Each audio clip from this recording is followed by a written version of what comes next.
My parents showed up at my apartment with a lawyer and said, "All you need to do is sign this transfer papers and let your sister move in." So, I replied, "Let our lawyers meet each other in court. This is long, but I need to get this off my chest."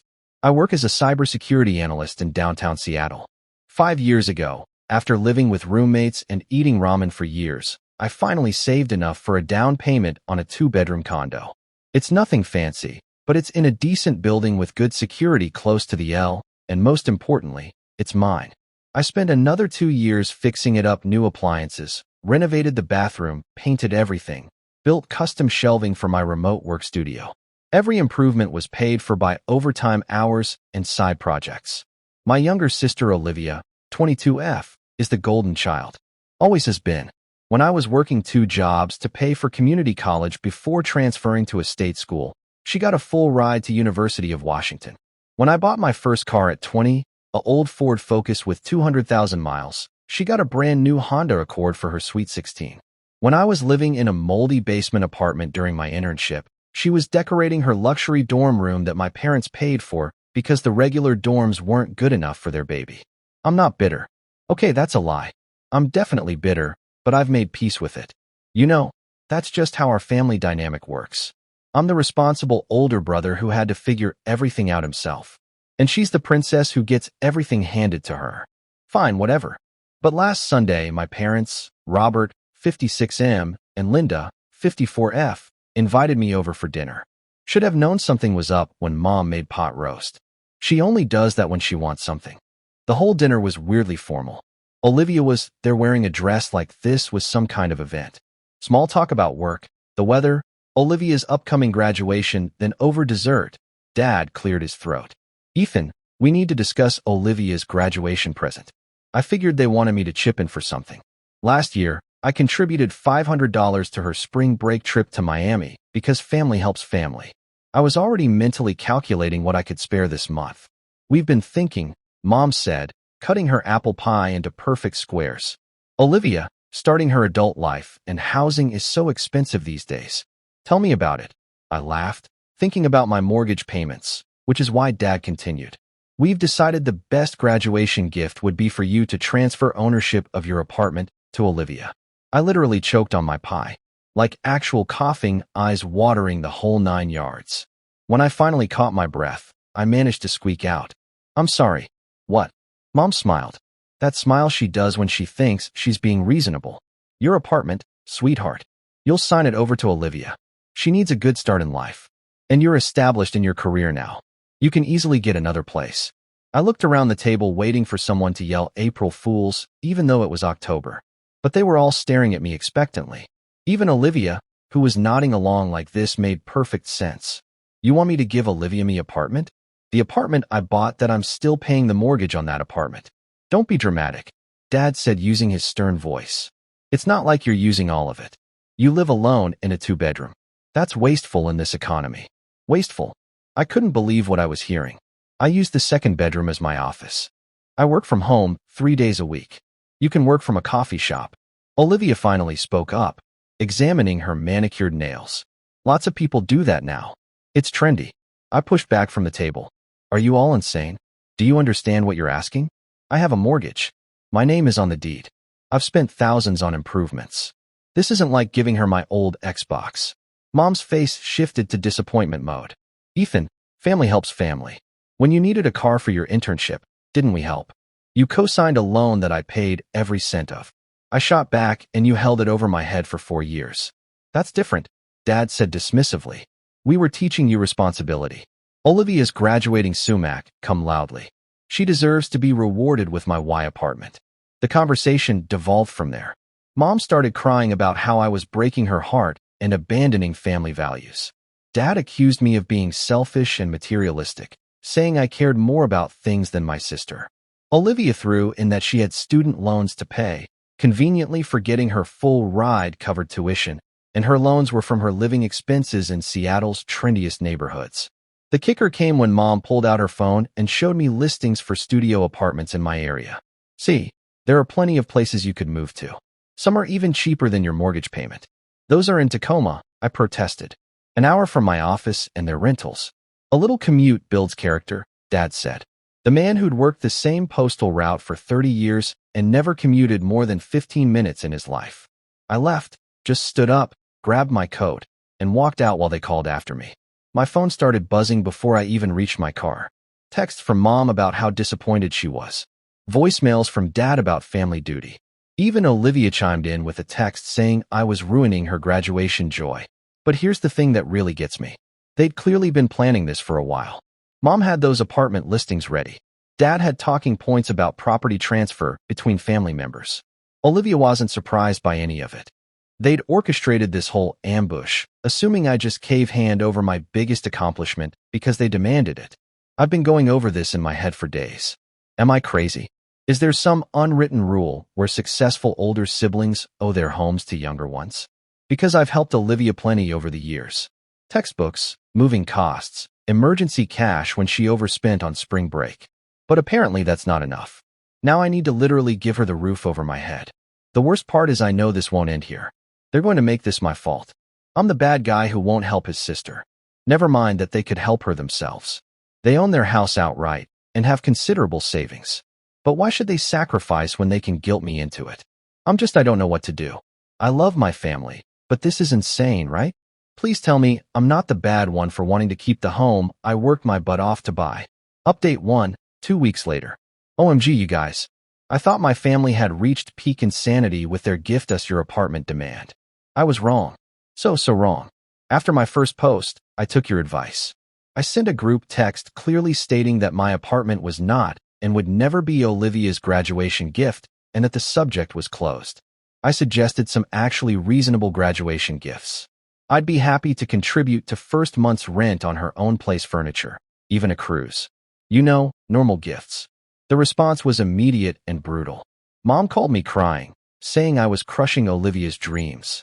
Dad sent a long email about how he and Mom sacrificed everything for us kids, and I was spitting in their faces. Olivia posted passive-aggressive Instagram stories about fake family and people who forget where they came from. I ignored it all, figured they'd eventually realize I wasn't budging and move on. Then Thursday happened. I was working from home when I heard familiar voices in the hallway. I peer out my peephole and see my parents, Olivia and Sarah, my building manager, standing outside the unit 3 doors down. My blood ran cold. I opened my door just as Sarah was unlocking the vacant apartment. She smiled and waved. Oh, Ethan, perfect timing. Your family mentioned their apartment hunting. I'm showing them 4B, just renovated. Same layout as yours, but with the updated kitchen. My mother, that master manipulator, beamed at me. Hi, sweetheart. We thought we'd look at different floor plans to understand what features work best for Olivia's needs. I stood frozen as they toured the apartment. Olivia was taking photos. Dad was asking about square footage. Mom was checking water pressure. They were acting out this whole charade, but I knew exactly what they were doing. After Sarah left, they descended on my apartment like vultures. Didn't even ask to come in. Just walked past me like they owned the place, which apparently they thought they soon would. Mom immediately started her comparison. Oh, see, the updated kitchen in 4B is nice, but I prefer your backsplash, Ethan. And your view is so much better, Olivia. Wouldn't you love waking up to this view? Olivia walked around my apartment like she was mentally arranging furniture. I'd put my desk here, she mused, standing in my office. And this would make a great walk-in closet. I work in here, I said flatly. Well, not after July, she replied like it was obvious. That's when I snapped. Get out, all of you. No. Dad puffed up like an angry rooster. Don't you dare speak to us that way. We're trying to have a civilized discussion about transitions. There is no transition. This is my home. Mine that I pay for. What part of that don't you understand? The part where you're so selfish you'd rather have empty space than help your sister succeed. Mom spat her fake sweetness gone. I physically herded them to the door. Mom called me ungrateful. Dad said I was no son of his. Olivia took more pictures on her way out, saying she wanted to remember the layout for later. But wait, it gets worse. The next morning, Sarah called me. My parents had asked her some seriously concerning questions during their tour. Specifically, what's the process for transferring ownership between family members? Are there HOA restrictions on gifting units? Can they get a copy of the building's bylaws? What are the penalties for late HOA payments? Checking if I was in good standing. Could they schedule a building inspection for the new owner? Sarah, bless her professional soul, told them all such matters would require the current owner's participation and consent. She also found it odd they were asking about transferring ownership when they were supposedly just looking for a rental for Olivia. "Ethan," she said carefully, "I don't want to pry, but is everything okay? Your parents seemed very interested in your specific unit, not the available ones." I gave her a brief rundown, and she was horrified. She immediately noted in my file that no one except me had authority to make any decisions about my unit, and she'd informed the front desk to not give out any information about my apartment or account to anyone. But the manipulation campaign was just getting started. Within 24 hours, I was getting calls from relatives I hadn't heard from in years. Apparently, my parents had put out the word that I was hoarding resources while poor Olivia was facing homelessness after graduation. Aunt Karina called to remind me that family wealth should be shared. Cousin Rachel texted that I was setting a bad example for her kids about generosity. Even my grandmother called, though she seemed confused about the situation. Mom had told her I owned multiple properties and was refusing to share even one with Olivia. The only voice of reason was Uncle David, Dad's brother. He called to tell me my parents were out of their minds and to stand firm. Then he dropped this bombshell. "This isn't the first time they've pulled this crap. Remember when your cousin Daniel bought that boat? They tried to guilt him into giving it to your dad because he'd always dreamed of having a boat. Took months of drama before they gave up. Armed with this information, I did what any reasonable person would do. I prepared for war. Changed my locks even though they didn't have a key. You can never be too careful. Installed a Ring doorbell. Put a security camera in my hallway-facing window. Documented every text, email, and voicemail. Consulted with a lawyer friend who confirmed that while they couldn't force a transfer, I should keep documenting everything in case they escalated. And escalate they did.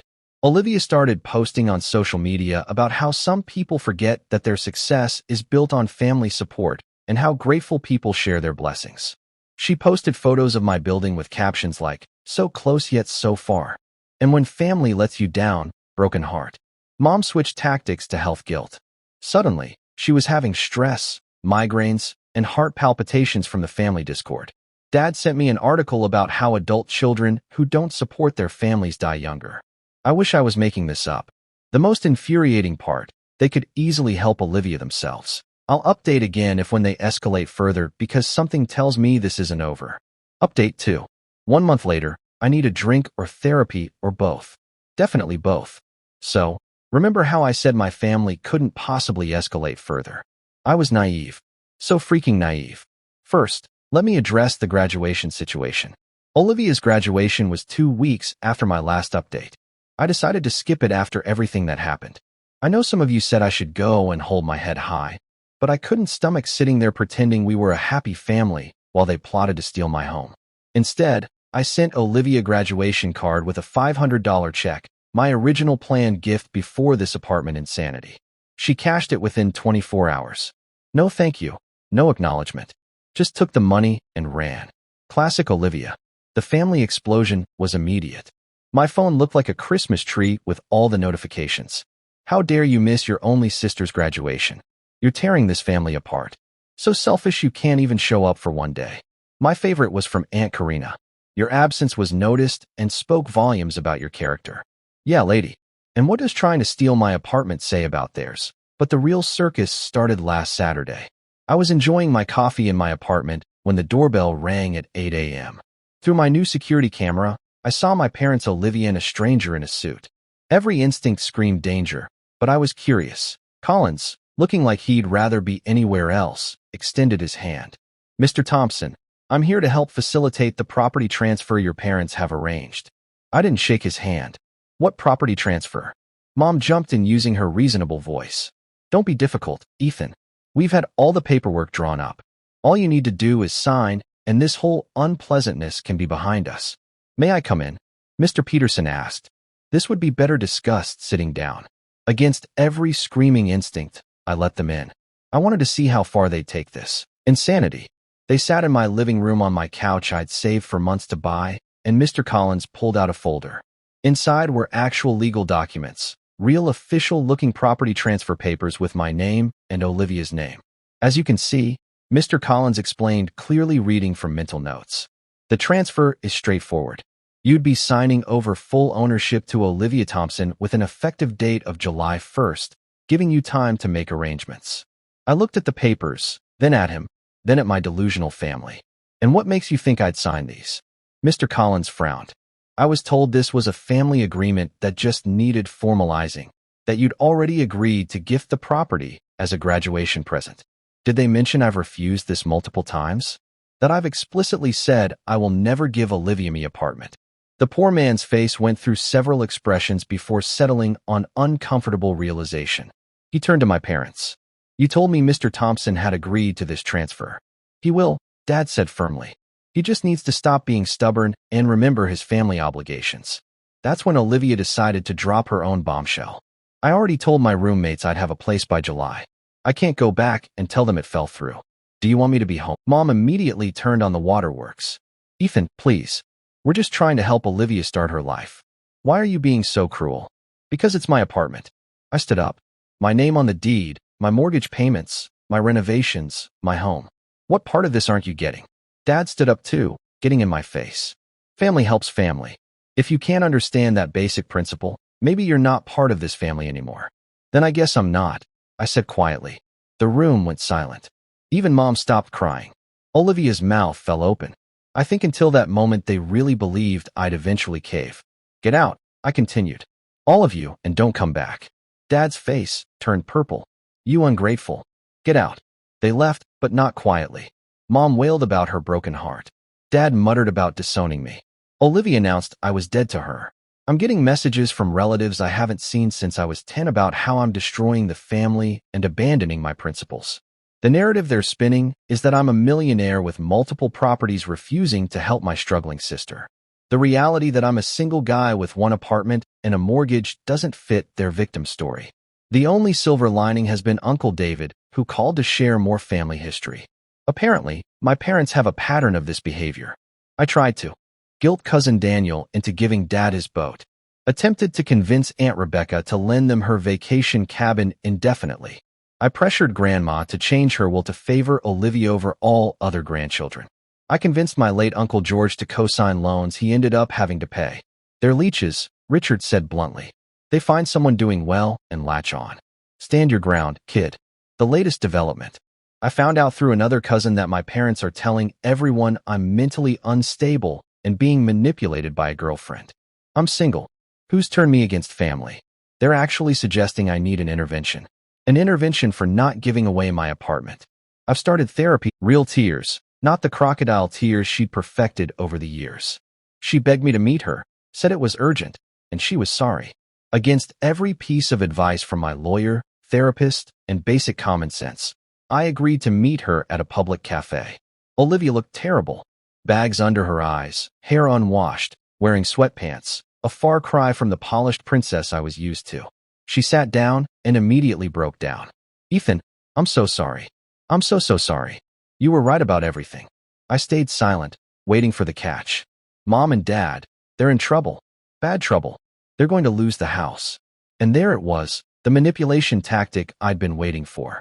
But Olivia continued, and what she said next genuinely shocked me. They took out a second mortgage like a year ago. They invested it all in some cryptocurrency scheme Uncle Frank told them about. They lost everything. Almost $200,000. I stared at her. You're joking. There's more, she continued. They've been telling the family you have investment properties, that you're some secret millionaire. Aunt Karina thinks you own 3 buildings. Grandma thinks you're a landlord with dozens of tenants. They made up this whole narrative to justify trying to take your apartment.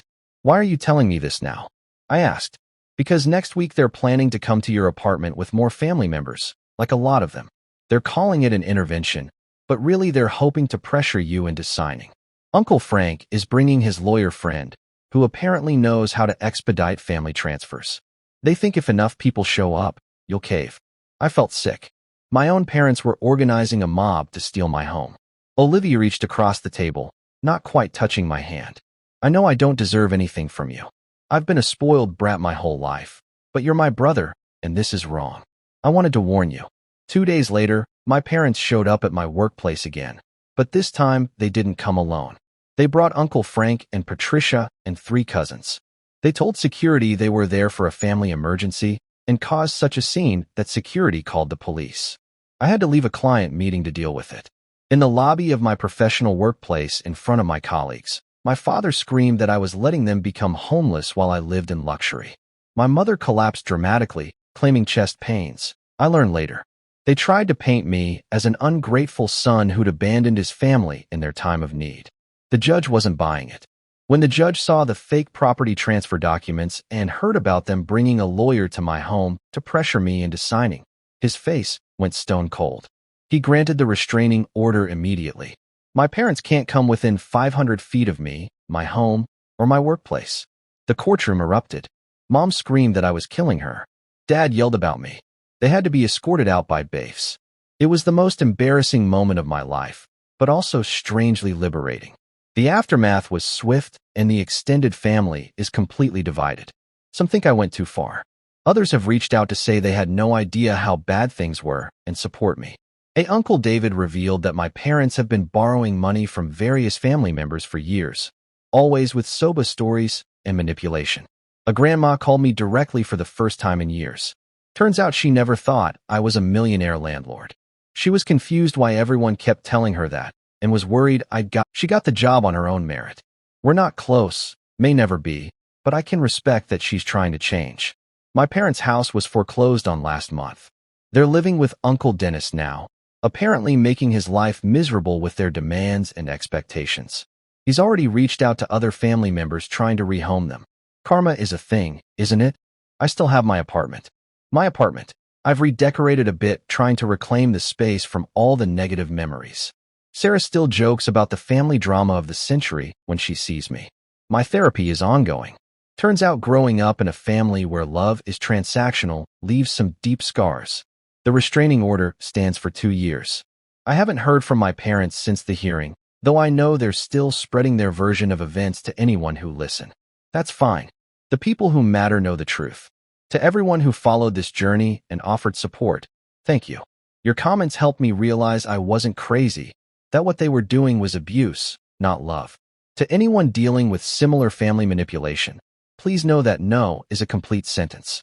You don't owe anyone your accomplishments, your home, or your future, regardless of shared DNA. I'm keeping my apartment, that I'm keeping my boundaries. And for the first time in my life, I'm keeping my peace. Thank you for everything, Reddit. I'm finally free.